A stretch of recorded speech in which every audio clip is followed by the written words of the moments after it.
O São Paulo recebeu o jogo de hoje com pompa e circunstância, camarotes, etc. E o Mesa Redonda estava junto. Vamos dar uma olhadinha.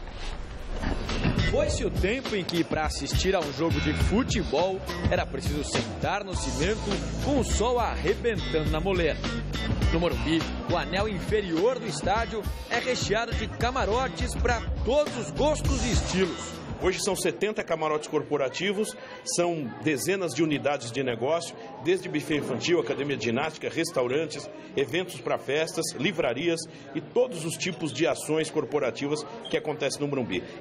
Além dos camarotes corporativos, para onde empresas parceiras do São Paulo levam seus convidados, existem espaços para servir o torcedor comum, mas com direito a serviço especial. A entrevista com Júlio Casares foi no restaurante japonês do estádio, local mais premium e também mais salgado do Morumbi.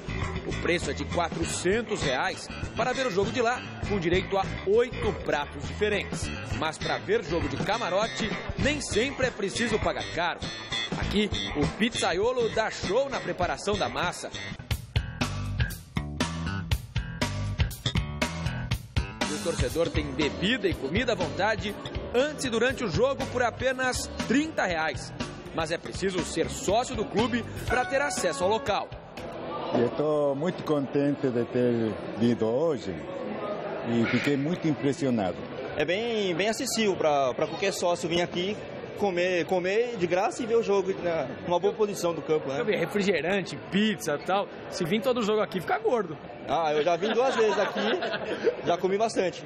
Sócio do São Paulo e torcedor fanático do tricolor, o ex-jogador de vôlei Marcelo Negrão é figurinha carimbada no camarote. Essa estrutura é importante hoje em dia, né? A gente vê aí fora outros estádios, a gente vê como que é, eu acompanho, já fui em outros estádios na época que eu jogava na Itália e realmente é uma estrutura grande, tem que ter esse conforto, tem que ser um entretenimento da família. Tudo é muito barato. Aqui eu sou sócio já há muitos anos, academia para se fazer um esporte, atividade física é barata, as escolas para as crianças é muito barata. Realmente, para sócio eu posso dizer que a gente está bem cuidado. Mas quem não é sócio do São Paulo também tem o seu lugar. Por R$180 é possível ver o jogo daqui.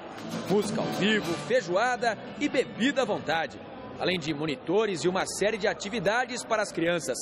O espaço conta até com um campo de futebol para a molecada se divertir. Você unir as duas coisas, ver o jogo e eles ficarem brincando, se distraindo e tal, então é tranquilo. O ambiente por aqui é tão diferente que é possível ver corintianos e são paulinos numa boa assistindo ao jogo lado a lado. Claro, cada um torcendo pro seu time, brincando entre eles, mas de um jeito saudável e com muito respeito. Tranquilo. O pessoal a gente fica até tirando um sarro do outro, daqui a pouco marca o gol do São Paulo, eles vêm, quando marca o Corinthians, aí tem que aguentar a gente, né? Mas tudo saudável, assim, tudo saudável, não tem confusão nenhuma aqui. Como deveria ser em todos os lugares. Como deveria ser em todos os lugares fora daqui do camarote, né? Por tudo isso, o camarote foi o local escolhido para a família dividida entre as paixões pelo Corinthians e pelo São Paulo para acompanhar o clássico. Tinha que ser o estádio inteiro desse jeito, que é o único momento que eu posso vir com eles é nesse camarote quando tem um jogo tranquilo. A gente concorda que a família tá acima, cada um torce pra quem ama, não tem como. Em Dia dos Pais, a gente vai dar uma prestigiada aqui, mas torcer pro Corinthians. Quanto vai ser o jogo hoje? 2-1 Corinthians. Quanto vai ser o jogo hoje? 2-1 São Paulo. Mas para tudo ficar bem depois do jogo, o acordo foi feito. Independente do resultado, não se fala de futebol dentro do carro. Vai ter que morar junto, mas já combinaram de ir tranquilo. Todo mundo quietinho. Ninguém fala nada. Não, ninguém pode gritar chupa, ninguém pode gritar nada. O carro é em silêncio. Acabou o assunto. Lá dentro, assim, né? É. Mas se Deus quiser, lá dentro hoje. Valeu, vamos São Paulo. Cada vez mais é fundamental termos esse tipo de espaço para receber torcedores. Acho que não tem como fugir mais disso. E cada vez mais a tendência é ter uma ampliação desse tipo de espaço. Acho que é bem legal. Acho até que para a segurança, né, Lucão, do torcedor, para o cara com a família. Eu tenho a impressão até que vocês, jogadores, procuram esse tipo de lugar para poder, quando vai um familiar, para ter uma certa tranquilidade. Sim, a gente ganha alguns ingressos para poder levar a família, então eu acho bacana esse tipo de atitude, ter a família assim, dividida e poder todo mundo ir junto, torcer sem briga, sem esse tipo de coisa e espero que isso possa crescer mais dentro do futebol brasileiro que a gente está precisando. Não, é bem legal, sem dúvida que é. O jogo foi bem legal. Vamos pro jogo.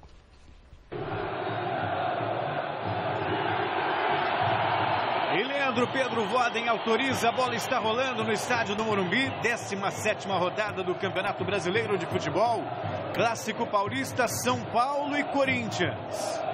Aí saiu o lançamento, cruzamento, desvio, a bola vai entrando, olha o gol, não está valendo, não está valendo, já marcava ali a irregularidade auxiliar. E aí o São Paulo parte com espaço. Poucas vezes teve tanto espaço assim o São Paulo. E aí tentou, o Centurião bateu pro gol, Cássio soltou e Gil tirou o perigo da entrada da área. Olha o Corinthians chegando. Deu certo, lindo lance, vai fechando o Luciano. Olha o Corinthians, o cruzamento, olha o gol. Gol!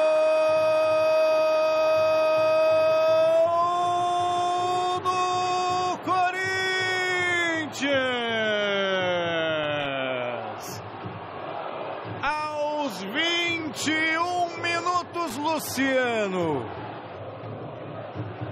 Em São Paulo. Bruno fez a jogada, lindo lance para o Luiz Fabiano, girou, bateu na trave.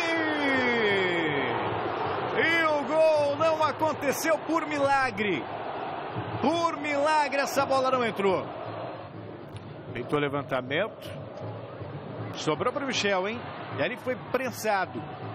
Ganso, Luiz Fabiano, na cara do gol, na trave de novo! E o Luiz Fabiano acertou a trave de novo. E aí, para ajudar, vem um contra-ataque do Corinthians. Jadson, são 3 contra 2. Saiu o cruzamento, chegou, olha o Corinthians pintando, tirou a zaga do São Paulo e por pouco não acontece o segundo gol corintiano.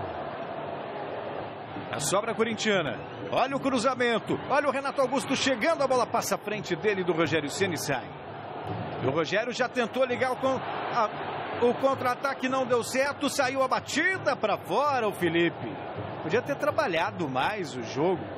E ele vai, tem uma avenida. Ainda o Fagner, só agora chegou o Centurion. Fez o toque de calcanhar para o Malcom. Arriscou a batida. Rogério Ceni firme no gol, fez a defesa. Mas o Malcom foi faminha. Tinha que ter trabalhado essa bola. Tinha o Renato Augusto partindo com liberdade. Jadson perdeu. E aí vem São Paulo. Deixou passar o Ganso. Olha só o São Paulo chegando. Cássio tirou, salvou. Gol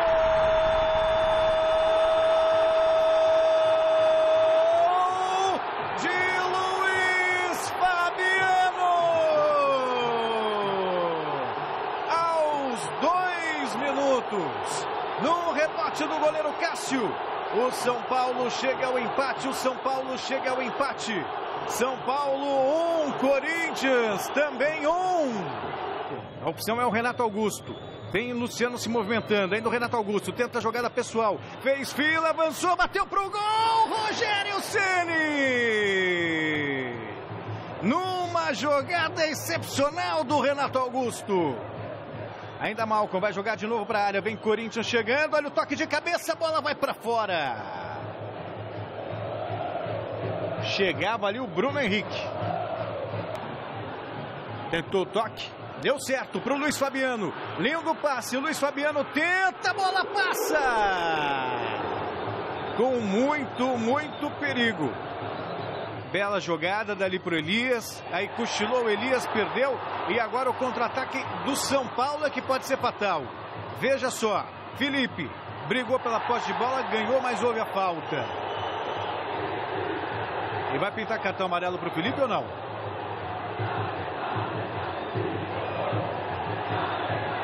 Amarelo para ele. Epa, então vai ser expulso. Ele já tem amarelo. Ele já tem amarelo. Expulso o Felipe. Aí o Danilo cadencia o jogo. Olha o lançamento que ele faz para o Wendel. Sensacional. Vem o time do Corinthians. Saiu o cruzamento e a bola vai para fora.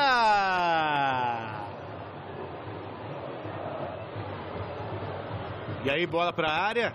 A tentativa, a bola viaja, olha o São Paulo chegando, tem a chance, bateu em todo mundo. E a bola para fora. Escanteio, mas os jogadores do São Paulo queriam um pênalti. Vai todo mundo para cima do auxiliar. Todos os jogadores do São Paulo para cima do auxiliar. A opção é o Wesley. Jogou para o Wesley. E aí ganha o Bruno Henrique. E apita o árbitro final de partida. Com polêmica. Com polêmica. Final, São Paulo 1, Corinthians também 1. É evidente que todo mundo está querendo falar do lance do pênalti, não tem como não falar. Vamos falar um pouquinho do jogo. O jogo foi legal, você não tem a impressão que o jogo foi todo esculhambado, que não foi um jogo bacana. Gostou do jogo, Valdir? Independentemente do pênalti, depois a gente discute o pênalti. Olha, o jogo realmente foi um jogo bem gostoso, com oportunidades de fazer gol das duas equipes. Embora o São Paulo, os 15 minutos iniciais, tomou conta do jogo, foi para cima, o Corinthians se fechou bem. E num contra-ataque, o Corinthians fez o primeiro gol, numa jogada muito bem feita lá de esquerdo, o Luciano fez o gol. E o Corinthians manteve o mesmo nível. O São Paulo aumentou a própria produtividade dele, faltou apenas o toque final nos dois lances do Fabiano para fazer os gols, quer dizer, duas bolas na trave. E depois, numa jogada em que o São Paulo empatou o jogo, que eu acho que o Cássio, na hora de rebater a bola, rebateu mal, não teve firmeza para segurar a bola. E o Luiz Fabiano acabou fazendo o gol de empate. Depois criaram oportunidades, as duas equipes do lado. Eu acho que um jogo emocionante em termos de criar essa oportunidade de fazer gol. Basílio. Bom, primeiro eu tenho que lamentar, né, um clássico como esse, São Paulo e Corinthians e São Paulo, com 30 mil pessoas, né? É porque a torcida uniformizada. Sabe? Os caras não vão, os caras têm medo. Muito pouco. Os vândalos, os bandidos, põe uma torcida. Acaba com essa palhaçada que você vai ver lota. Eu achei muito pouco para um clássico tão bom, tão disputado como esse. Eu achei um jogo muito franco, muito aberto. O São Paulo, logicamente, tomando a iniciativa do jogo. O Corinthians muito bem aplicado, muito bem determinado, fechando e, logicamente, tentando explorar alguns erros que o São Paulo cometia e, dentro desse erro, o Corinthians saiu na frente. Mas, como o Luiz Fabiano disse, né, ele falou, pô, tô com muito azar. Não é azar. Ele estava fazendo aquilo que era necessário. Só que ele chutava, a bola bateu na trave, os dois lances tocaram na trave.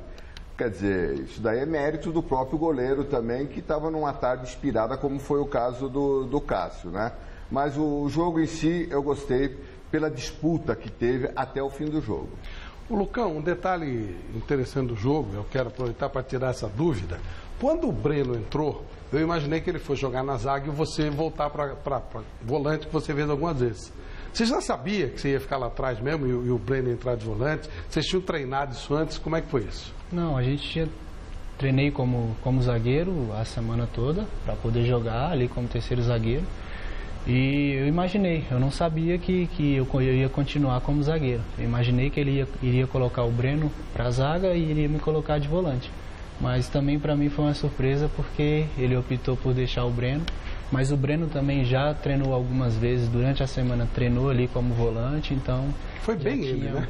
Foi bem. Já tinha mais ou menos uma noção de como jogar ali. E para você jogar com 3 zagueiros, jogar de volante, como é que é isso para você? Tem dificuldade ou dá para levar numa boa? Não, dá para levar. Eu acho que eu sempre deixei isso bem claro para o professor Osório, que eu estou à disposição dele. Já improvisei também como em um jogo do Paulista contra a Ponte Preta fora de casa. Joguei de lateral esquerdo, ali mais para defender. Então eu estou sempre à disposição, independente da posição que ele vá me colocar para jogar, em prol da equipe ali, poder ajudar, poder estar contribuindo, acho que isso é o mais importante. Acho que é fundamental hoje, né, Chico, o cara jogar em pelo menos mais de uma posição, senão fica mais complicado, porque o que o Lucão falou, vai pintando o lugar, quando joga aqui, joga lá e vai aperfeiçoando, vai melhorando. Não, sem dúvida nenhuma. E só um pouquinho, João, me desculpe, Lucão, mas eu vou ter que mostrar uma coisa. Esse moço aqui é tão simples, tão humilde, que muitos jogadores vêm aqui, certo? E uns exageram na ostentação. Olha o relógio do Lucão. Xing Ling, O relógio Xing-Ling, igual o meu. Cara simples, não ostenta coisíssima nenhuma. Gostei de você, garoto. Obrigado. Você é humilde. Por causa do relógio Xing-Ling. Por causa do relógio Xing-Ling, porque você, ó, calça rasgada. Aqui, ó. Não, calça rasgada é moda, Chico. Não, a minha também está rasgada. É o seguinte. A sua tá velha, é diferente. É o seguinte, o que eu quero dizer com isso não é menosprezar nada, é mostrar que ele é humilde, ele é um cara focado. Ele está focado em jogar bem. No trabalho dele, Está focado no trabalho dele. Que se dane a ostentação, tem muito dinheiro, muito tempo para ganhar dinheiro, muito tempo para gastar e gastar bem o dinheiro. Que nem o Valdir Pérez, está rico até hoje. Né? Que soube guardar. O Basílio, bisavô milionário. Todos esses uniformes, tudo com o dinheiro que ele ganhou no Corinthians. É, tudo que ele ganhou no Corinthians. Então, quer dizer, é o que eu falo para você. O cara é humilde. Colocando isso, e parabéns, Lucão. Gosto muito do seu futebol. Obrigado. Você fez um jogo excelente na seleção brasileira. Se destacou bastante. Acho que você foi um dos destaques. E tem que ficar de olho, porque Copa do Mundo do ano que vem vai depender muito dessa geração aqui. E tomara que você chegue lá. Agora, gosto de você mais no meio campo do que na zaga. Se hoje fosse eu, o Osório, eu teria colocado o Breno na quarta zaga e você mais solto, porque você deu um passe, a gente estava comentando aqui, para o Pato, né?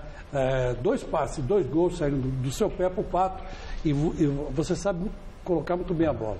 Agora, no jogo de hoje, eu acho que o Osório começou errado, começou com 3 zagueiros e expôs muito o São Paulo, deu muito campo por contra-ataque do Corinthians, a triangulação do Corinthians. A triangulação do Corinthians não é uma coisa de outro mundo, mas era muito bem feita. Então você vê que não foi só uma vez que o Luciano saiu na cara do gol. O Michael perdeu uma chance também, logo no comecinho, ele devia ter passado por Renato Augusto, não devia ter concluído no gol. Faltou um pouco mais de concentração na hora do segundo passe, né? Que é o passe para a conclusão. O Corinthians pecou nisso e pegou vocês o contra-ataque muitas vezes. No segundo tempo, o Osório corrigiu, e corrigiu bem. O Corinthians contra-atacou menos.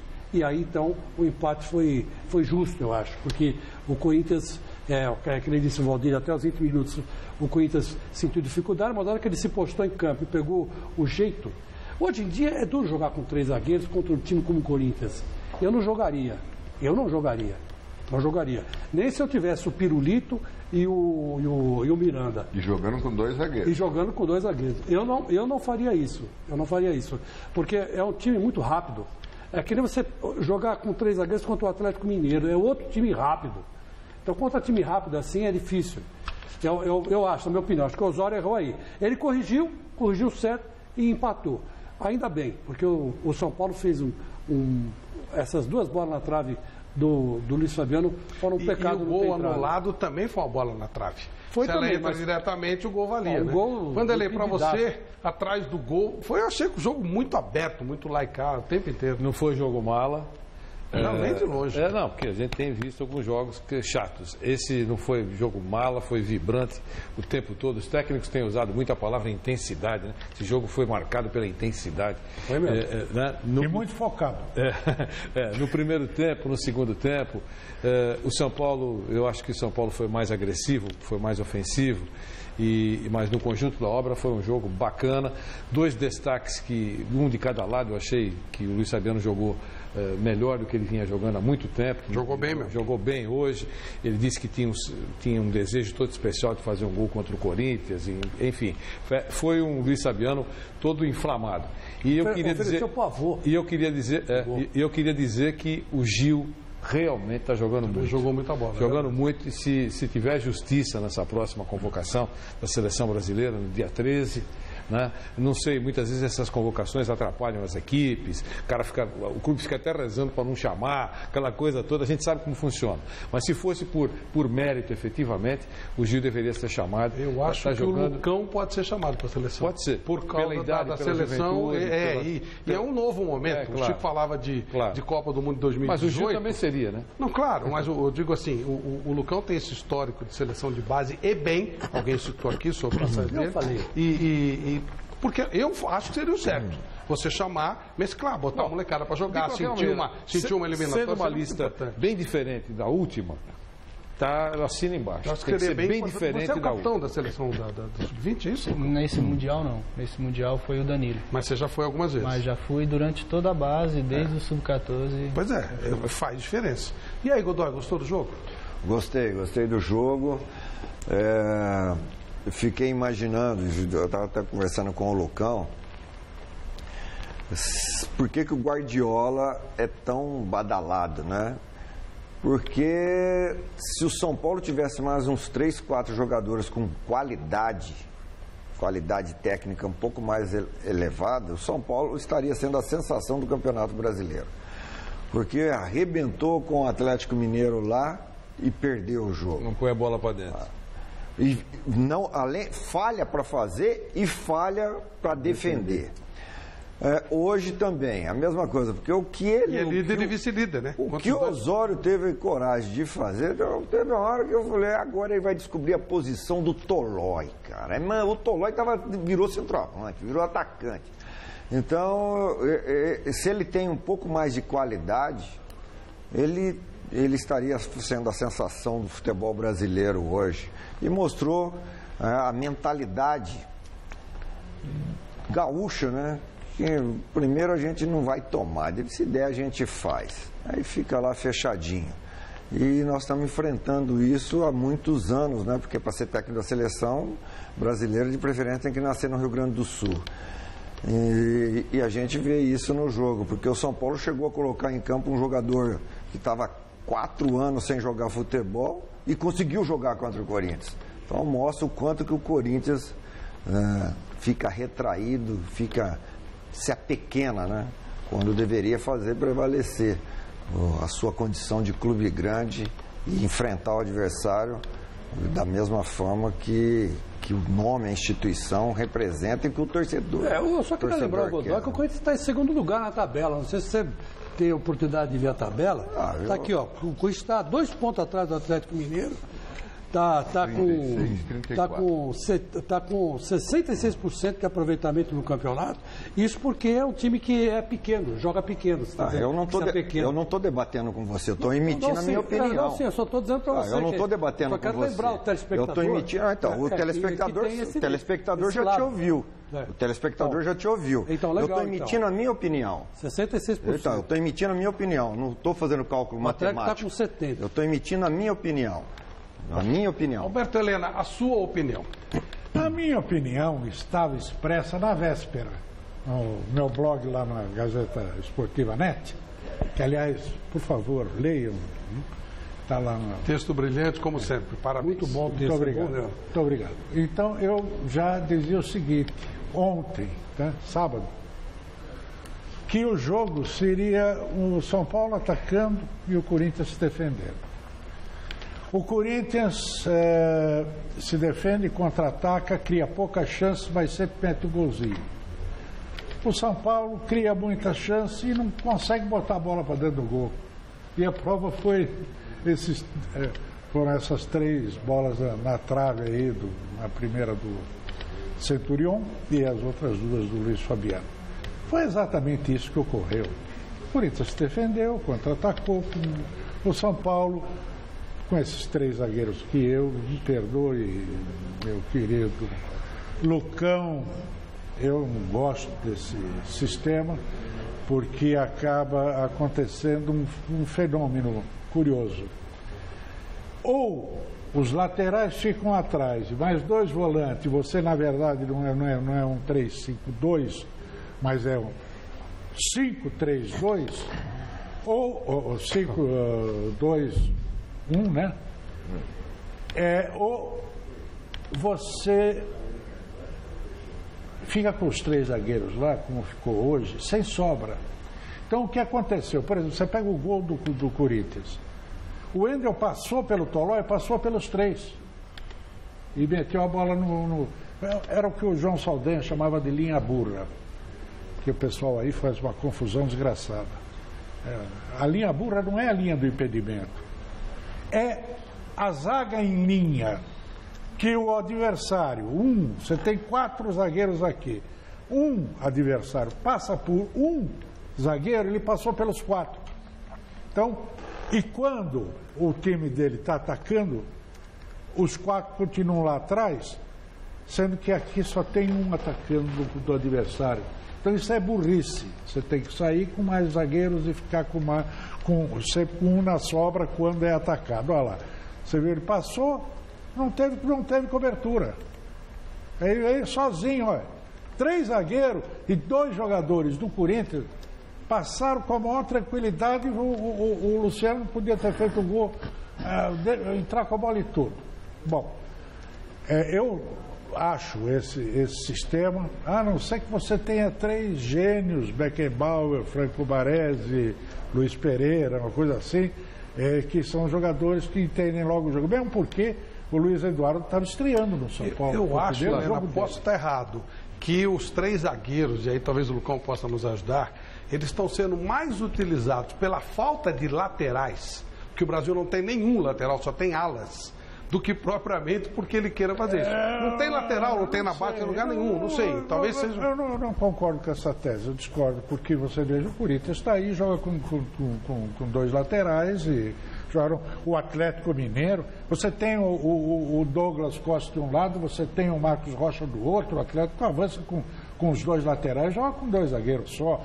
O Grêmio joga com 2 laterais. Que eles, como eles marcam mais pelo meio, e o São Paulo quer sair mais pelo algum lugar, você tem que segurar. Flávio, 10 segundos, eu queria só concordar com o que disse. Mas só para completar, se me permitir, eu quero dizer o seguinte, que não há nenhuma novidade. São Paulo jogou como tem jogado, acho que muito interessante ele, por exemplo, experimentar o Lucão, que é um zagueiro de volante, para eventualmente ter que utilizá-lo dessas condições. Enfim, é preciso dar versatilidade ao jogador de futebol. O Basílio era um centroavantão que virou um meia, armador, quer dizer, é exatamente o oposto que era no início de carreira. E sabia marcar bem. E sabia marcar. Então, eu acho isso aí muito, muito positivo. Mas acho fundamental que o treinador de qualquer clube, ele arme o esquema de acordo com o material humano que ele tem, de acordo com os jogadores que tem, e não impor um sistema, independentemente se você tem ou não tenha jogadores exatos para fazer aquelas funções que ele determina. Você queria falar? Eu só queria rapidinho dizer, para não perder, daqui a pouco a gente vai mudar de assunto, o que disse o Godoy, eu concordo com o Godoy, quando ele falou que se tivesse um pouquinho mais de qualidade para colocar a bola para dentro, o que o São Paulo mostra com o professor Juan Carlos Osório estaria sendo um sucesso no futebol. Eu concordo, porque grandes técnicos no mundo dizem que, simplificando, que a obrigação do treinador é fazer o time chegar bem pertinho do gol adversário. Isso o São Paulo está fazendo toda hora. Chega pela direita, pela esquerda, pelo meio. Hoje foi assim. Quer dizer, colocar a bola para dentro daquele negócio lá, o técnico não tem condições de fazer. Ele tem condições de fazer, treinar o time para chegar pertinho do gol. Então eu acho exatamente isso. Olha só, eu queria que você explicasse para a gente essa história da zaga e desse treinamento, 2 zagueiros. Qual é a ideia e o que o Osório passa para vocês? A ideia do professor Osório desde o começo, quando ele se apresentou, quando ele chegou, eu não estava aí. Mas assim que eu me apresentei, ele disse que a ideia dele era desde o começo jogar com 3 zagueiros. Por quê? Para ter um homem a mais, para ter mais ofensividade, ter um homem a mais no campo de ataque. Então, lógico, com 3 zagueiros você fica assim exposto, um pouco exposto. E hoje no jogo ele quis que a gente jogasse com 3 zagueiros para ter mais um homem no campo de ataque e a gente lá atrás ficasse no mano a mano. Como é que funciona essa coisa do 3 zagueiros com um homem a mais? Explica pra gente. Lá no ataque. Os 2 volantes chegarem mais. Para os 2 volantes e os laterais também.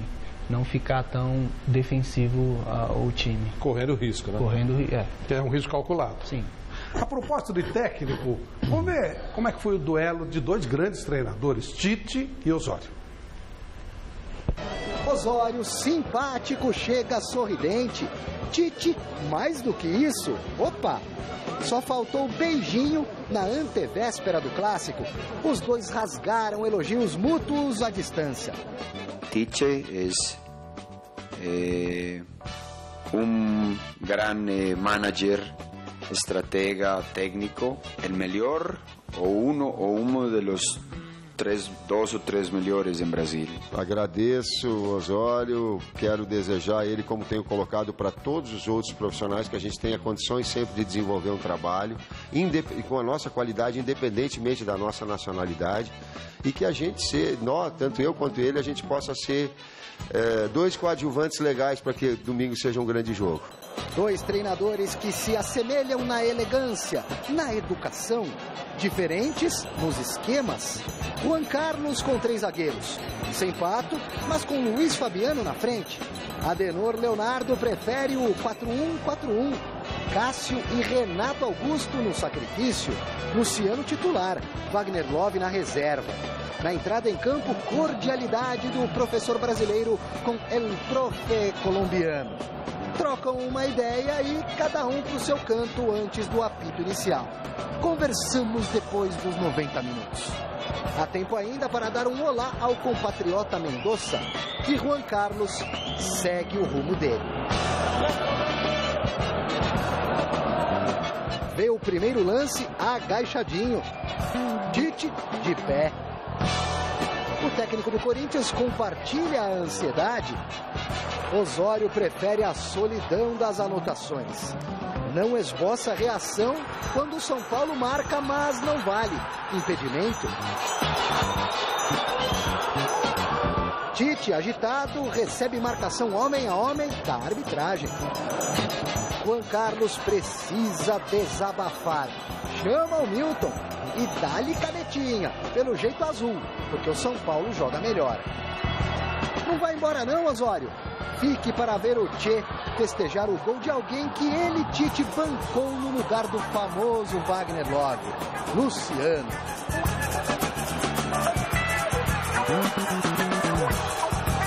E quando o empate bate na trave 1, 2 vezes, o colombiano enlouquece. Reclamar do juiz é arriscado. Já foi expulso 2 vezes, hein, Osório? Cuidado. Fim do primeiro tempo. Tite com a bola toda na frente. 1-0. Vantagem que dura pouco. Na volta do intervalo, Luiz Fabiano coloca a bola na rede e Osório em disparada. Não para festejar, e sim para orientar o time através de Lucão. Mexe nas peças, tira Carlinhos, põe Wesley no meio, Michel vai para a lateral. Tite ensaia o troco tático com o fiel escudeiro Kleber, o assistente dele. Fica só no ensaio. Juan Carlos age de novo. Finalmente promove o retorno de Breno ao futebol.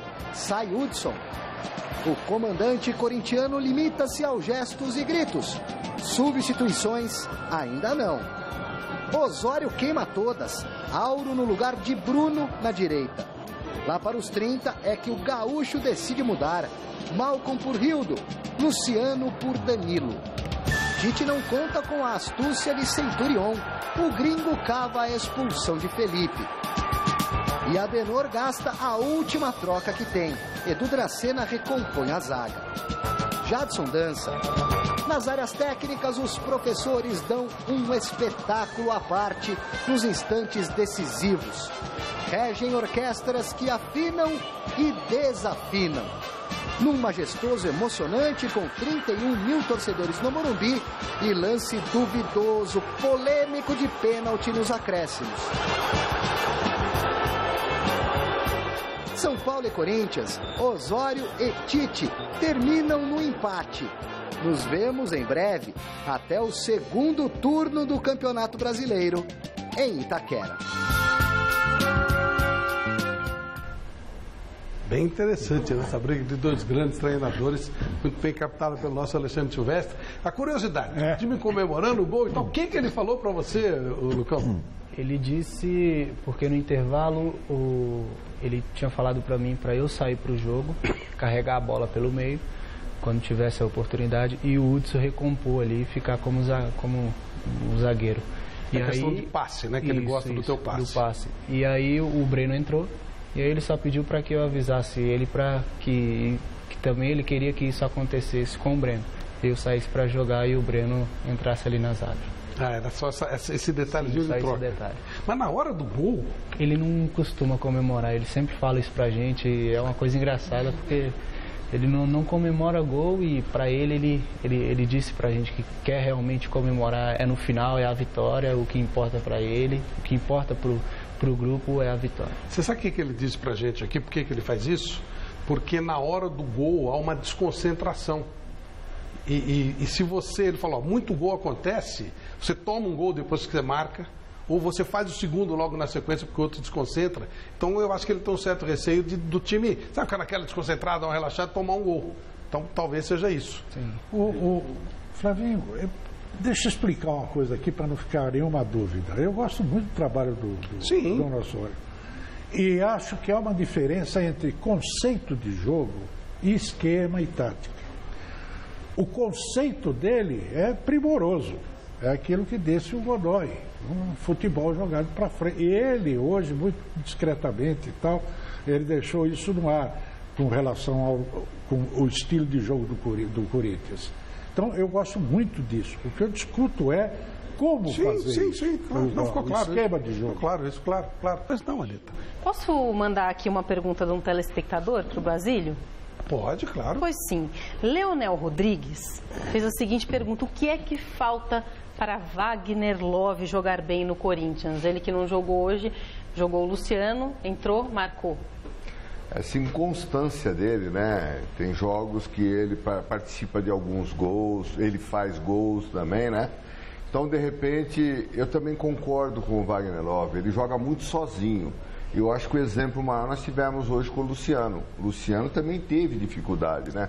Se os dois meia não encostarem nele com os apoios dos laterais, fica difícil, até para a segunda bola. E essa iniciativa, geralmente, quem está fazendo é o Elias. Então, quer dizer, é muito pouco. Mas a gente também não pode esquecer de um detalhe, né? O Tite saiu de uma forma de jogar e introduziu uma outra diferente, que ele está conseguindo os resultados. Então, ele não pode mudar. Ele não tem tantas peças de opção para que ele, logicamente, ele possa ter como o São Paulo tem. São Paulo, o Banco do São Paulo, são variações que você pode mudar o jogo da forma que você quiser. Aliás, o Osório, pelo que ele deu a entender, ele está muito preocupado com essa subida do Elias, não é isso, Lucão? Que ele falou que fez um tipo de marcação para evitar a chegada dos volantes do Corinthians. Sim, ele estudou muito, ele é um cara muito estudado, muito inteligente. Antes do jogo, na pré-eleição, ele conversou com a gente durante os treinamentos também. E muito preocupado em relação ao Renato Augusto, a subida dele, a chegada dele na área, e também do Elias, que o Elias ele faz uma certa troca com o Bruno ali no meio. Quando o Bruno sai pelo lado direito ali para jogar, o Elias um pouco recompõe, e na maioria das vezes o Elias ele chega muito bem. Então ele pediu essa atenção ali para os volantes, para o Hudson e para o Michel, que ia jogar, e para nós ali da defesa também. Aliás, o Tite mesmo reconheceu isso. Disse que o São Paulo, entre aspas, não deixou o Corinthians jogar. Sim. O São Paulo amarrou o Corinthians. Ele disse isso. Lucão, você marcou a saída de bola. Exatamente. Marcou a saída de bola e aí me sufocou. Você trabalhou com grandes treinadores. O Muricy é um cara espetacular, a gente conhece, tem grandes treinadores. Mas estilos são estilos, cada um tem o seu jeito de trabalhar. O Helena acabou de falar que gosta muito do jeito do Osório. Há algo diferente, aí não é nem juízo de valor, é melhor, não. Há algo diferente que ele faz, que você gosta, ou enfim, ele é diferente dos outros que você trabalhou, como é que é? Ele é diferente, como você falou, todos têm as suas diferenças, mas ele é um cara, vamos dizer, um pouco mais diferente. Eu acho que por ele já ter trabalhado em outros lugares, ser um cara bem estudado, um futebol mais moderno dos dias de hoje. Ele tem uns métodos de trabalho, os treinamentos dele também são bem diferentes. Diferentes do que você fez até agora? Sim, dá um exemplo. Que eu fiz até agora. Dá um exemplo. Muito tático. Ele faz muito tático, muito.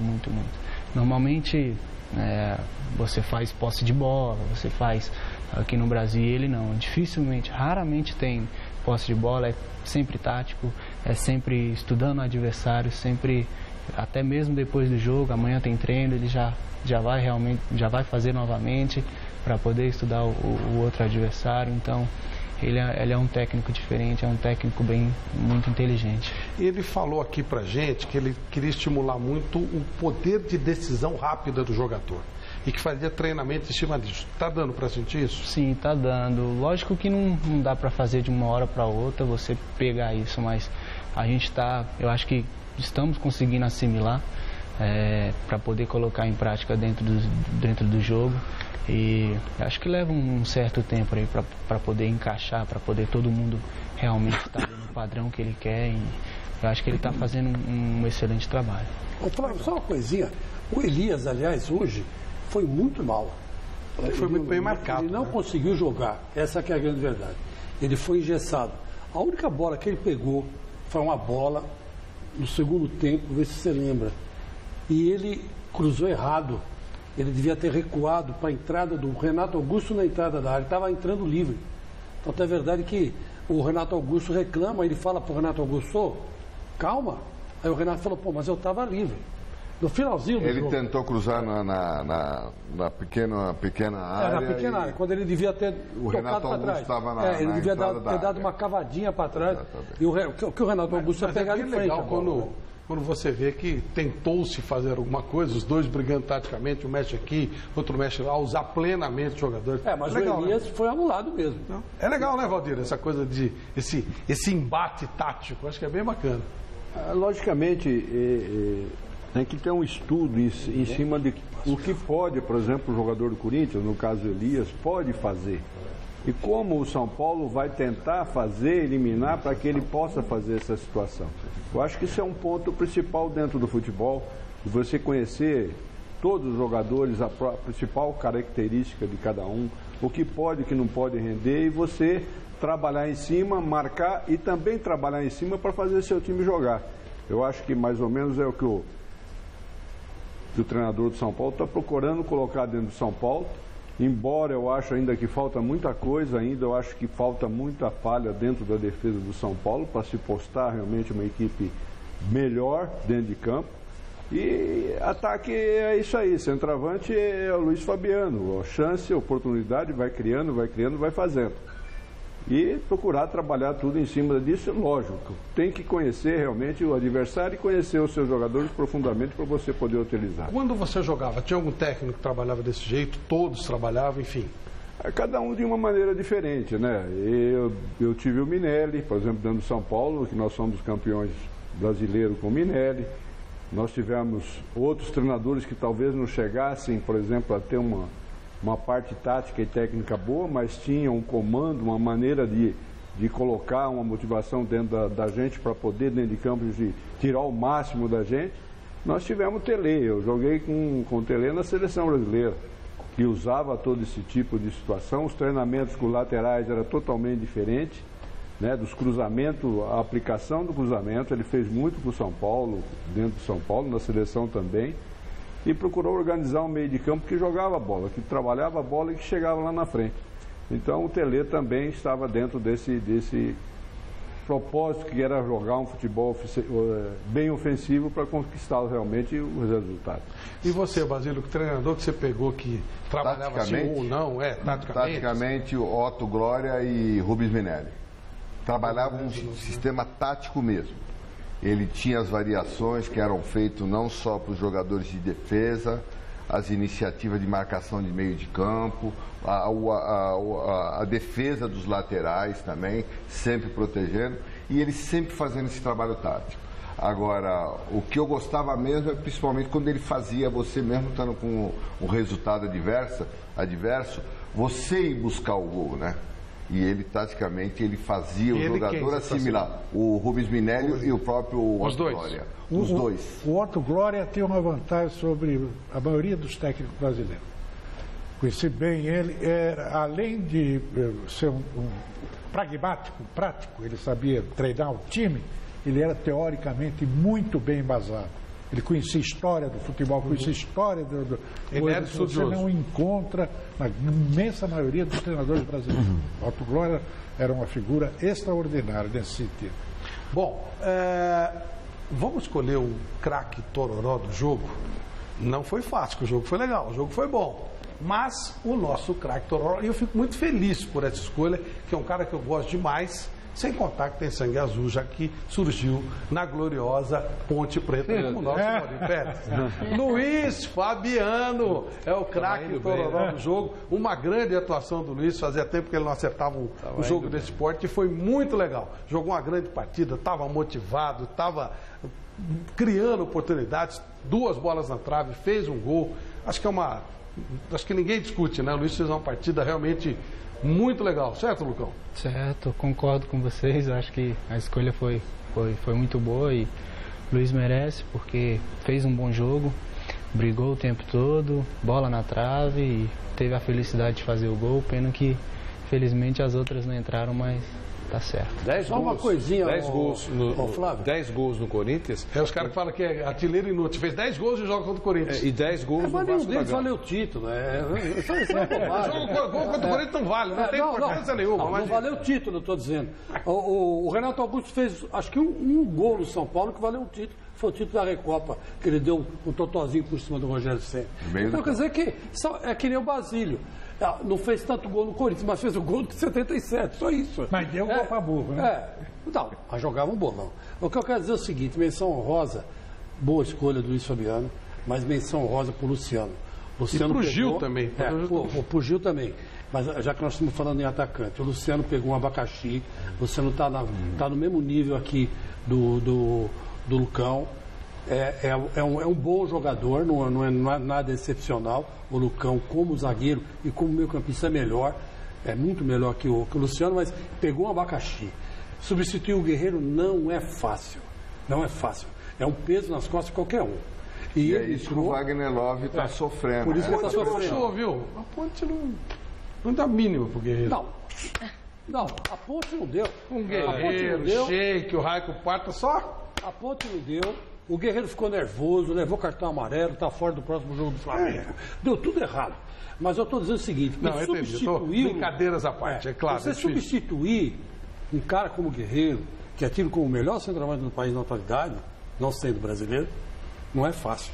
E ele substituiu com uma tremenda tranquilidade. A camisa não pesou. Então eu quero dar os parabéns para o Luciano, porque não é fácil. Jogar, a camisa do Corinthians pesa, viu, Lucão? Pesa. Camisa do Palmeiras, do Corinthians, sabe? São Paulo que ele sabe. Ô, Godoy, vamos São Paulo é tranquilo. ao momento crucial. Tem um monte de gente, aí os lances polêmicos. Se a gente começasse por isso aqui, não ia falar do jogo. E a gente precisava falar do jogo, o jogo foi muito legal. Primeiro lance escolhido. Impedimento no gol, a cabeçada do Centurião, o Luiz Fabiano faz o gol, não, é o Ganso, né, que faz. E o gol é anulado. Foi bem anulado esse gol? Nós conversamos isso aqui no programa passado, né? Na semana passada nós conversamos aqui no negócio do impedimento, né? Se o cara não sabe o que é o impedimento, como que ele não vai ficar impedido ou não? Então o Ganso se precipitou e se a bola entrasse, o gol seria validado. Se entra, vale o gol. Valia o gol. Mas para o Ganso teve a infelicidade da bola bater na trave e voltar para ele. E aí o impedimento não conta daqui desse passe, né? Ele conta lá do toque, a hora que o Centurião tocou na bola. Ele está tirando proveito de uma vantagem que ele tinha. Ele acaba participando, efetivamente se beneficiando do impedimento. A trave continua neutra, né, Godoy? A trave continua. Mas aí é que é o detalhe, né? Se o Ganso soubesse o que é impedimento, ele não ficaria impedido, não estaria impedido, né? Mas se ele não ficasse impedido, ele aproveitaria o rebote. Isso, por isso foi impedimento. Aí o Felipe foi expulso, ele acompanhar, né, Godoy? Ele tem que... na jogada em si, quando há o resvalo de cabeça, ele vem vindo. Não tem como ele parar, né? Se ele está esperando a bola passar para chegar nele também, que ele está na entrada dele. É que não tinha nenhum defensor do Corinthians para dentro da área. A única alternativa era não se mexer. Olha, o Felipe tinha um cartão amarelo do primeiro tempo, de um empurra-empurra com o jogador de São Paulo, não lembro qual foi. Esse Felipe é um dos lances, aí é o momento da expulsão. E aí ele é expulso. Essa falta a pergunta aí essa falta é falta para amarelo? Isso. É para amarelo? Rua. Não é para amarelo, continuaria. E aí a pergunta, é para amarelo? É para amarelo. Agora, da maneira que o Voaden agiu, o Voaden só mostrou amarelo porque não lembrou que o Felipe já tinha amarelo. Senão ele não expulsaria o Felipe. Tanto é que ele mostra o cartão com a maior naturalidade. Aí alguém falou, já tem amarelo. Aí lembraram, pressionaram, aí ele foi olhar e falou, é mesmo. Mas pera, me explica isso. Existe o amarelo de primeiro tempo e o amarelo de segundo tempo? Existe o amarelo, a expulsão que o árbitro vai pesar. A expulsão vai acabar pesando. Ali ele no passa caso era uma expulsão. Considerar que é exagerado? Era uma falta que, se ele não mostra o amarelo, iam ficar falando, mas devia ter mostrado, só não mostrou porque senão seria expulso e tal. Quer dizer... Né? Era mais tranquilo não expulsar. Não expulsar. Ele iria administrar ali. Pela reação dele, ele administraria essa expulsão do Felipe. Aí no que ele puxou o cartão não tinha mais jeito, né? Agora, voltando para o primeiro cartão amarelo, que aí entra o detalhe. O Felipe entrou em campo com 2 amarelos, pendurado. Ele precisava brigar pela posse da bola, que é falta do São Paulo. A bola é para o São Paulo cobrar a falta. Ele foi lá brigar pela posse da bola para impedir o São Paulo cobrar uma falta aqui no campo de defesa do São Paulo. O sistema defensivo do Corinthians já estava formado lá. O Felipe não estava fazendo falta lá. Aí ele tomou amarelo aqui, que era, na pior das hipóteses, o terceiro dele para o próximo jogo. Sim. Aí, isso aos 38 do primeiro tempo, e ele foi ser expulso aos 38 do segundo tempo. É aí que o jogador... Qual a mentalidade? Um jogador ele é um jogador tranquilo, não é indisciplinado, não é de tomar cartões. Para que vai lá encher o saco de quem está perdendo o jogo ou está querendo cobrar a falta? Inexperiência. Godoy, dúvida é irresponsabilidade, não é inexperiência. Segundo o Silvestre, e o Vanderlei, você estava atrás do gol onde foi anulado o gol do Ganso? Ou do outro lado? No gol do Ganso. No gol do Ganso. O Silvestre imagina que a bola pode ter batido na mão do Cássio quando o Centurião cabeceou. Você lembra desse? Não, para mim não bateu. Digamos que tenha batido, muda alguma coisa essa avaliação? Não muda nada. Não, né? Porque entre a cabeça do Centurião e a mão do Cássio, o Ganso já está impedido. Sim. Então a mão não muda, não é isso que muda. Não. Muda no cabeceio do Centurião. No toque do Centurião. A situação toda tem que ser desenhada no toque do Centurião. Mesmo que o Cássio rebatesse para frente e o Ganso aproveitasse... Então, aí é que entra aquela discussão... Aí que entra a discussão que é interessante. Porque se... É uma segunda jogada. Se o Ganso recebe a bola do rebote do Cássio... Sim. Ele estaria impedido ou não? Mas o rebote do goleiro, ele já estava, ele está se beneficiando, fez o gol. Sim. Mas e se não é o Cássio e é um outro defensor? Ele recebe a bola do adversário. E aí, está impedido ou não está? Tá, e eu te pergunto, não, mas há uma discussão tremenda. Não, mas no caso do Cássio... Quando é o goleiro, se abre uma exceção, cara. O rebote do goleiro não conta. Mas o que diz a regra? A regra diz adversário. Então, você está recebendo do adversário. O goleiro é um adversário. Porque ali a bola mais não fala em posição, em função. Então, teoricamente, se o Cássio rebatesse e ele entrasse, ele poderia fazer o gol, valeria. Então, não é isso? Seria, pelo texto da regra, legal. Agora, a bola do Cássio aí, se tivesse batido... Porque você recebe a bola jogada, ele joga a bola e bate na trave, ela volta. Aí já é. A mesma coisa. Aí já não... Você acha que é a mesma coisa? Ele dá um tapa na bola, ela bate na trave e volta. Então, você está recebendo a bola jogada ou tocada pelo adversário. Exatamente. Então, teoricamente, poderia validar o gol. Pelo texto da regra, rebote de goleiro, desde que tenha mudado a trajetória, é lance mesmo legal. Que na trave depois lance legal, pô. Você está recebendo tocada pelo adversário. Ele mudou a trajetória. Então, quer dizer, foi uma questão interessante. Então, mas o Vanderlei está atrás que não eu não vi ele tocar. E eu fiz a observação que foi o Carlinhos que mandou aquela bola para a área, né? Da mesma maneira que fez naquele gol que deu aquela confusão. Encostou no Pato, não encostou? Que até eu já vi 500 imagens. Para mim, o Pato não teve nenhuma interferência. A só bola comemorou passou, primeiro. Só comemorou Pergunta primeiro. pro Lucão o que o Pato falou, se tocou mesmo ou não tocou. Antes de falar pro Lucão, eu quero dizer que quando saiu de campo, o Carlinhos falou para mim, o gol foi meu. De quem foi, Lucão? O Pato disse que foi dele. Então. E o Carlinhos? O Carlinhos também falou. Foi um gol dividido. Dá 50% para cada um. Bom, e aí um lance crucial. Agora, antes do lance crucial, veja, porque os jogadores de São Paulo tiveram duas atitudes, né? Uma foram a primeira, em cima do Voaden, e depois todo mundo em volta do assistente. No primeiro tempo, o Carlinhos entra dividindo de carrinho, de frente, o Voaden dá legalidade na jogada e o assistente marca a falta. Sim. O Voaden viu... É inclusive o lance do cartão dos dois. Então, lá.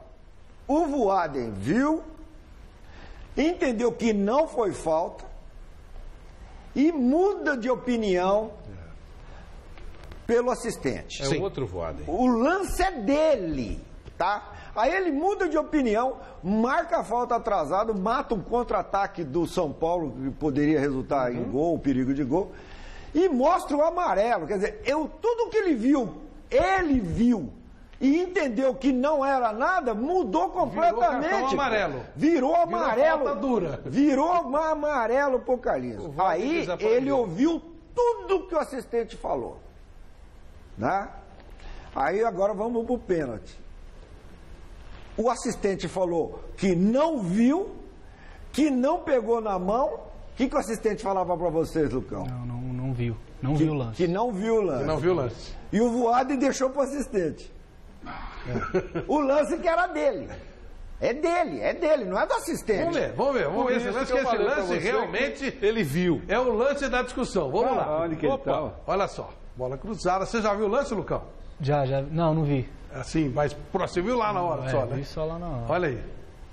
Nossa, é uma defesa sensacional. Só faltou luva pra ele, viu? Mergulho. Você estava nessa turma aí que tá reclamando? Não, só mais faltou atrás. luva pra ele pegar a bola. Olha só. E aí, Godão, alguma dúvida? Não, eu na hora não tive dúvida, mas todos nós aqui estamos privilegiados pela posição da câmera. Certo? Mas a câmera está mais ou menos na posição a visão do auxiliar. Não, completamente. Ela está aqui em diagonal. Ela está de frente para o Wendel.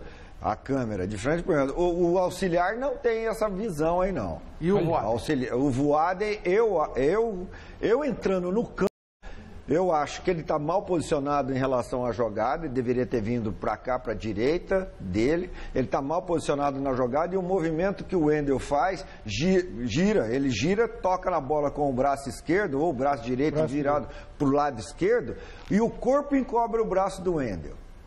E o assistente, onde está o assistente? A distância que está o assistente é quantos jogadores tem na frente. O assistente vai estar lá na linha da pequena área, aqui embaixo na linha da pequena área, ou mais perto da linha de fundo, porque olha onde tem um jogador do Corinthians lá, ó. Olha lá, aquele jogador do Corinthians lá em cima. O assistente está naquela posição, certo? Aqui na linha de fundo. O assistente viu isso daí com... O mais engraçado é que precisão. O movimento do Wendel é igualzinho do Cássio. Os dois têm o mesmo reflexo, é impressionante. Não, você vai... não, eu não quero colocar... Polêmica, não quer polemizar. Polêmica, mas me desculpe, mas essa bola bateu no ombro do Wendel. Você pode ombro? Pode pôr câmera lenta. A bola pegou no ombro do Wendel. Nós vamos ter que mudar a anatomia humana. E a bola pega no ombro dele, olha lá. Pega no ombro, ó. Nós vamos ter que mudar a... Ele esticou bem o ombro, hein, Chico? Não, no ombro ele esticou bem o ombro. Ele faz assim. Nós vamos ter que mudar a anatomia humana. Eu acho que pega aqui, eu acho que bateu na cabeça, hein? Não, bateu no ombro. Eu sou justo. Aliás, bateu que ele mergulhou e espalmou. Foi a melhor defesa do jogo. Eu, quando fiz a faculdade de Educação Física, esse osso aqui era rótulo, agora é patela. É o teu negócio. Quem sabe se isso daqui vai ser ombro. O Voaden não marcaria pênalti se ele tivesse visto um pênalti? Eu acho que ele marcaria. O Vanderlei já acha que ele viu e achou melhor não se comprometer. Eu ouvi jogadores do Corinthians, ouvi jogadores do São Paulo, assisti a imagem lá mesmo, lá no Morumbi. Então você fica registrando, só registrando, né? E aí eu fiz uma análise. O Voaden viu. Ele viu. Mas aos 48 do segundo tempo, melhor não ver. E como não é mais o Voaden que nós conhecemos, que ele mudou totalmente, ninguém melhor que o Godoy sabe disso, ele era um Voaden que você ia para o jogo e você falava, esse jogo será, o único jogo diferente que vai ter no futebol brasileiro hoje é esse apitado pelo Voaden. Ganhou troféu Mesa Redonda. Ganhou troféu aqui, foi aplaudido, porque o jogo corria, era um inferno. Vocês babavam o ovo de Era uma maravilha. Babavam o ovo por Vocês babavam o ovo pra ele. Ele era ótimo. Ele era... Eu fui fazer showball lá no Rio Grande do Sul e assisti um jogo daquela divisão de baixo lá, se não me engano, o time chamava Primavera. Ele apitando. O sorveteiro caía, ele apitava. Tudo bem. O maqueiro caía, ele apitava. Aí tomou uma dura. A chuva caiu, ele parou o jogo. Tomou uma dura. Chegava aqui, Jovem Pan, aquela comissão que você não gosta, tomou uma dura. Olha, os árbitros todos estão apitando de um jeito que você precisa esquecer esse teu estilo.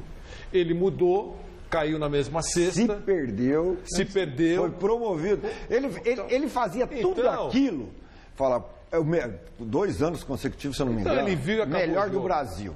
Aí foi pra FIFA. Por que você foi pra FIFA? Você foi pra FIFA porque você tá pitando desse jeito, pô. Meteu o distintivo diferente. Acabou. Ô, Lucão, vendo isso aí, agora está muito claro o pênalti, o Chico viu diferente, um pênalti absurdo, né? Um dos maiores dos últimos tempos. Como é que você se sente? Enfim, como é que foi o ambiente no vestiário? O ambiente, assim, depois que o jogo passou, se comenta assim, mas ali eu acho que foi muito, na minha opinião, foi muito mão. O movimento do Wendel ali deu para ver que foi a mão. Felizmente o Voaden não marcou, mas a gente queria que ele marcasse porque foi mão dentro da área, pênalti. Sim. Então, mergulho, espalmado. Flávio, o Osório achou que foi pênalti, sim. Todo mundo achou. Não, sim. Só é importante dizer que o técnico do São Paulo também falou. Não seja injustos com ele. Vê direito esse negócio. A bola bateu no ovo, achei que ele fez uma defesa brilhante, poxa. Pegou bem nocinho aqui. Olha, eu achei que o Wendel ele fez a melhor jogada do jogo, que foi aquela finta bonita que deu gol, e a melhor defesa do jogo. Ele foi bem pra caramba. Se o Cássio tiver alguma dificuldade, o Wendel segura tranquilo. Eu preciso liberar o Lucão, porque o Lucão tem... Hoje é dia dos pais, a gente sabe como é que é. Então deixa eu fazer uma pergunta pro Lucão. Faz a pergunta que é no aspecto disciplinar. Lucão, a diretoria o Osório não deixou a diretoria interferir, conversar com vocês a respeito dos atos de indisciplina. Foi feita uma dinâmica de grupo? Vocês resolveram entre vocês aquela insatisfação entre companheiros querendo jogar, sendo substituídos, e a indisciplina que resultava em cartão vermelho dentro do campo, deixando o time com jogadores a menos? Sim, eu dei até uma entrevista falando sobre isso, e nós mesmos, jogadores e a comissão técnica, o Osório, ele reuniu ali dentro do campo, acho que uma sexta-feira antes da concentração, e aí ele reuniu o grupo e um pedido, né? Ele fez, na verdade, um pedido para que não acontecesse mais esse tipo de indisciplina, ficar com raiva, ou porque saiu, ou porque algo do tipo, e reclamação, principalmente reclamação com o árbitro. Ele pediu, implorou para a gente, e ele até mesmo prometeu para a gente que não iria mais, prometeu até para a família dele que não iria mais reclamar com o árbitro, e hoje deu para ver aí que ele fez isso. Ele escapou. Tá fazendo mas foi ali entre a gente mesmo que a gente resolveu essa questão. Ele já está começando a se enturmar e conhecer melhor o futebol brasileiro. Hoje eu perguntei para ele, responder uma pergunta sobre o Luiz Fabiano. O senhor renovaria o contrato do Luiz Fabiano? Aí, claro, o Luiz Fabiano foi bem hoje, né? Então ele respondeu, ó, do jeito que tá, se fosse jogando assim, poxa, por que não? Poderia continuar, aquela coisa toda. E aí ele falou, mas sabe como é que é? Eu nem sei se eu vou estar aqui. Aí eu, pumba, o senhor tem dúvida que o senhor vai estar? Aí ele deu uma paradinha e disse o seguinte, olha, eu estou com a esposa dele estava na entrevista coletiva, com os meus filhos, Dia dos Pais, né? E eu tenho intenção de ficar no São Paulo muito tempo, gostaria de ficar muito tempo. Mas sabe como é o futebol brasileiro, né? Já está enturmado. Obrigado. Já pegou. Foi muito legal, desde quinta, sexta-feira, o Lucão já falou que vinha, mesmo sendo um clássico, o que é muito legal, a gente só pode elogiar a sua personalidade e torço para que aconteça o bom senso de que os meninos diferentes, meninos que têm liderança, possam fazer parte do grupo de jogadores do Brasil que vão para a seleção brasileira. Não estou dizendo aqui que o Lucão tem que chegar e jogar o primeiro jogo da eliminatória. Não, talvez até pudesse, mas eu acho que correr o risco de queimar o menino de bobeira. Mas estar no grupo, inscrito, e se necessário entrar, eu acho que é fundamental para que a gente possa evoluir um pouquinho. Se fosse jogador do Inter ou do Grêmio, era mais fácil. Lucão, muito obrigado. Boa sorte para você e obrigado pela consideração com a gente. Obrigado, eu que agradeço a oportunidade, valeu mesmo. Um abraço para o nosso Fabiano aí, que conta firme com a gente. Valeu. Vamos ver como é que foi a zona mista, né? Vestiário, aquela saída do pessoal. Vamos dar uma olhadinha. Com este resultado de 1-1 aqui no estádio do Morumbi, o Corinthians somou o 6º confronto em clássicos sem uma vitória. Já para o São Paulo, jogadores acreditam que faltou sorte, com 3 bolas na trave e também um gol anulado. Tuvimos três remates como se fala, en el poste, en la trave, que no es casualidad, es producto del buen jogo de hoje, mas precisamos mais trabalho. Jogo emocionante, de oportunidades, com características diferentes das duas equipes. Talvez pela própria tabela e a necessidade do placar, a marcação avançada, bem espetada de alas, por parte de São Paulo, retirando a nossa saída de bola, que é uma característica nossa, nos dificultando. Ao mesmo tempo, cada vez que nós conseguimos furar esse primeiro bloqueio de São Paulo, era eminentemente uma chance de gol. No finalzinho do jogo, a grande polêmica, a bola teria ou não batido na mão de Wendel. Os são paulinos acreditam terem sido injustiçados. Não tem o que falar, não tem nem o que duvidar. Bateu na mão dele e ia na direção do gol. E como é que vocês saem daqui do Morumbi? A gente sai triste porque a gente, como eu falei, a gente criou bastante, teve 3 bolas na trave e o pênalti que não foi marcado. Já Luiz Fabiano, que tem o contrato encerrando no final desta temporada, confirmou que não deve permanecer, já que a diretoria do São Paulo não o procurou para uma renovação. O que está escrito hoje é que 6 de dezembro tudo se acabou. Já a história, o sonho. E faz parte do futebol. Acho que tem pessoas que têm algumas ideias, né, de renovação. E eu estou bem tranquilo. Sei que minha vida continua, São Paulo continua. O carinho, a história, as marcas, os gols vão estar aí para sempre. E saio com a cabeça erguida, com o dever cumprido. De todas as vezes que eu vesti a camisa, eu vesti da melhor maneira possível. Luiz Fabiano, muito legal.